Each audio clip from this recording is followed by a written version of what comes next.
What is the difference between how the wealthy view money and how, people that live paycheck to paycheck, or middle class, anyone else views money? What is the difference?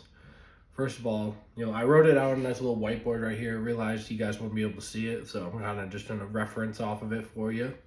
But the wealthy realized they have a limited asset, just like everyone else in the world. Our limited asset is our time. Everyone has the same amount of hours in the day. That is our limited asset. It's something you can never get back. Once time passes, can't get it back. The wealthy realize this, and then they take their limited asset, their time, make money, which is a depreciating asset. Money depreciates. And look at inflation. Your dollar is not worth as much. You're not going to get as much with a dollar because it is a depreciating asset. Okay, what the big difference with how the wealthy view money at this point compared to the broke, the middle class, is what they do with that depreciated asset, the money.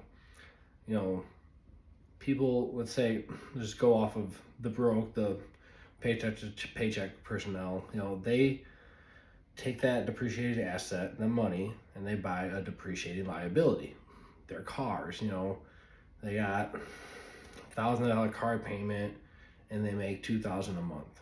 That is obviously a bad investment into a depreciating liability. That car, it is depreciating. You're not gonna, unless you bought something like a Yankel Camaro back in the day, which is worth 6 times, 7 times what it was back then. That is a depreciating liability. That car is depreciating every day you have it. And then the wealthy, let's say, instead of buying a depreciating liability, they take that depreciating asset, the money, their money, and they find somebody with an offer that can help them make more money, so they have more of that limited asset, the time. They get more time back for their money. They're using their money to grow money, to make them money, instead of putting it into a depreciating liability, which costs them money. All right. So the wealthy take their depreciating asset, give it to somebody with an offer that can help make them money with that, and that goes into an appreciating asset, something that makes them money.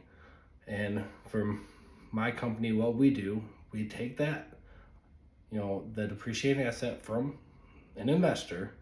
Our offer is to put it into real estate, which is an appreciating asset, and then give them proceeds off of the sale or the rental income. So that is the difference between how wealthy view money and how somebody who kind of isn't in that same class views money. And like I said, any offer might be the right one for you. I'm not saying ours is, but if you want to help grow like generational wealth, you need to take that depreciated asset, that money, you need to find someone with an offer and put it into an appreciated asset so your money builds money.